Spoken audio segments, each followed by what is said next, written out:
Greetings, gumshoes. It's Malzilla here with episode 2 of our Chaotix Casefiles coverage. Gotta love the alliteration. We're a couple days behind, so hopefully you've all listened to the episode by now, whether you listen to it on YouTube, Spotify, Apple Podcasts, etc., etc. So again, like last time, I'll give a brief summary because it's not a whole lot to cover. It's 22 minutes, things go by pretty quickly, but we'll also kind of, toward the end, talk about what's happening next, because face it, episode 2 ends on a pretty interesting cliffhanger or tease for next week that has major ramifications for the franchise on a different level than you're probably thinking, though if you've listened to the episode, you already know what I'm referring to. So, let's recap. Last time, Professor Tori showed up, hired the Chaotix to find the astroscopic lenses that had been stolen. She had gotten a tip that there was a break-in, and conducted by everyone's favorite jewel thief, Rouge the Bat. Episode 2 follows up on that, with the Chaotix headed off to Knackerworth Manor. Not Mrs. Knackerworth being a rich old lady, human lady, according to Sega, who had her Chow racing trophy stolen by Rouge.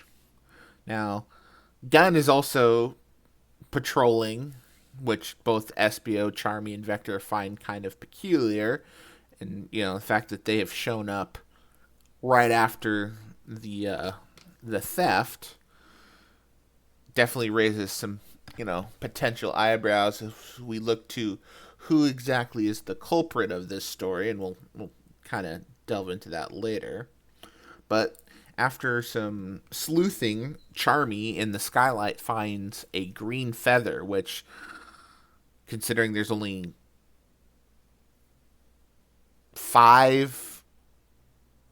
7 bird characters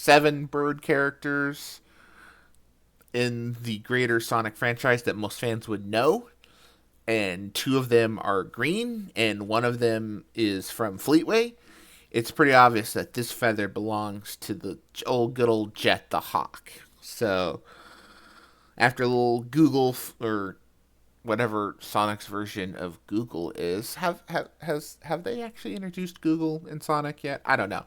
Regardless, they find out the Rogues are doing a race over in Metal City, which of course that debuted in the Writers game, so they head on over. Jet and the Wave and Storm heckle the Chaotix, just because that's what they do. They show them the feather. They're kind of taken back, but they're not very much in a talking mood because they're jerks. They don't make anything easy. So Jet, in his usual jetness, challenges Vector to a race, saying, "Hey, you can beat me on Extreme Gear. I'll tell you what you need to know." Vector is reluctant to do so. He knows he's outclassed. He's actually rather humble about it. It's kind of like, he's like, yeah, this is me getting into something and I'm going to get my butt kicked. Second was car racing, which obviously, Vector has been in several of the racing games, Team Sonic Racing and Crossworlds. But again, he's used to driving a car, not exactly in Extreme Gear. Well, Charmy believes in him, and Charmy, Wave, and Storm go off to do commentary as he and Jet get it on the racetrack. Well, it doesn't go well for Vector. Jet pretty much, Vector does his best, but he does get lucky because Jet in his showboating decides to, Extreme Gear backwards to beat Vector, and about crashes into a maintenance van that is coming across the track, but Vector sees it, dives and saves Jet, and Jet, being grumpy, but he says, "Hey, I'm a hawk of my word." It's more of so not that Vector beat him, but Vector saved his life. He says that they had nothing to do with it. They don't really deal in relics, which is kind of a lie, because if you've read IDW, we do know that Clutch hired them to steal some of those Akinda relics that look like the one, that were based on the SA relics that Knuckles used to enter the Lost World levels in the Mystic Ruins. But Jet says, if it's not Babylonian, we don't care. And then, the three walk off to go refuel their Zeppelin to go off to their next race. Storm also makes a comment that's like, man, Jet, are you okay? He's like, you almost died. Jet just kind of replies, that never happened. Forget about it. It's really good. And Jet's voice actor, Michael Yurchak, has done really well with him. Meanwhile, while this is going on, Vector tells us that Espio noticed that something was off, so he went back to the Chaotix Copter, because that's the new token vehicle of this game is the Chaotix Copter, and finds that someone is going through their stuff.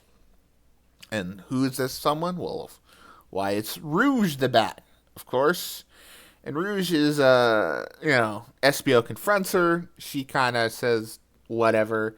She's aware that someone is framing her, and she's not here for it. She is upset, and she's going to go make them pay, or make them regret impersonating her.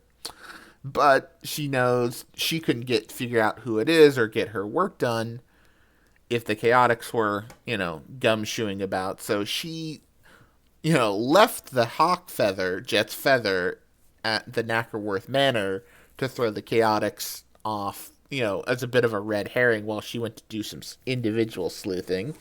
And so pretty much this entire episode is just basically a side quest. I wouldn't say a side quest, basically, kind of like, I don't want to say pointless either, but it's them following for Rouge's, diversion.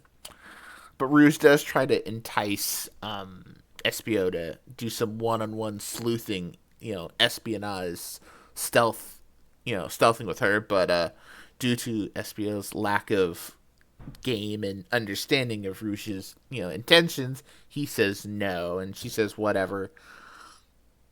And, does the, what's that over there, and then bails.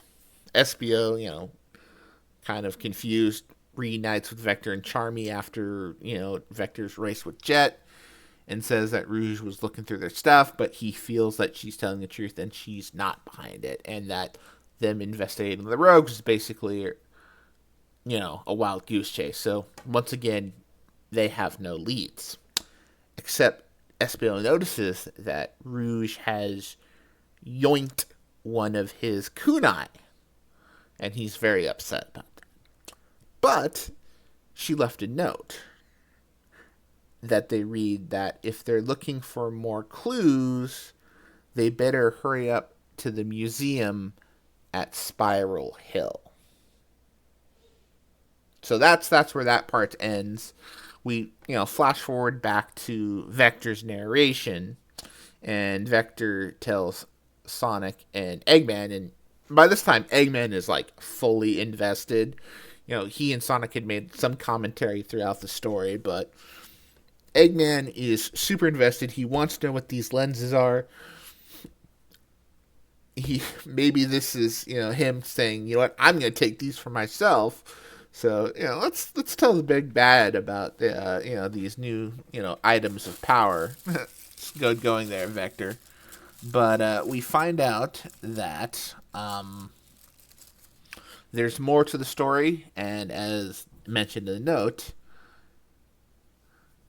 the next part is very interesting as it has to deal with two friends, aka Tangle and Whisper. So, yes, ladies and gentlemen, friends, coasters of all ages and all identifications, Whisper and Tangle and Whisper, everyone's favorite IDW originals who have broken the Sonic barrier to go from comics to mobile games to Crossworlds, making their Crossworlds debut in about 2 weeks, to an appearance in the first ever Sonic audio drama, which really means Next week, we will find out who the voices of Tangle and Whisper are. And there's been a lot of speculations, a lot of fan casting. I'm interested to see who they get because I too have my own ideas. And we'll see what happens. So, Tangle Whisper showing up. People are going to be really excited about that. Overall, outside the announcement for Tangle and Whisper next week, this episode kind of wasn't as engaging as the first one, just because it's kind of, again, a wild goose chase. There's not much, the plot really didn't feel like it advanced much, but with, episodic mystery stories like this, not everyone is going to, have the big, plot twist reveal, or at least at least it appears that way. Gunn continues to have an involvement, even if it seems very superficial, which just kind of raises an eyebrow. Maybe they have, they are more involved than they would like. Maybe these lenses have to do something with something they're working on, or them trying to get back into the fold. No Tori this week, which is kind of a bummer. I was hoping to see her and kind of her interact with some of the other characters, but we'll probably see her down the line. In the beginning of the episode, Eggman kind of does a quick recap to, Vector's trying to break out of the cages, but he can't.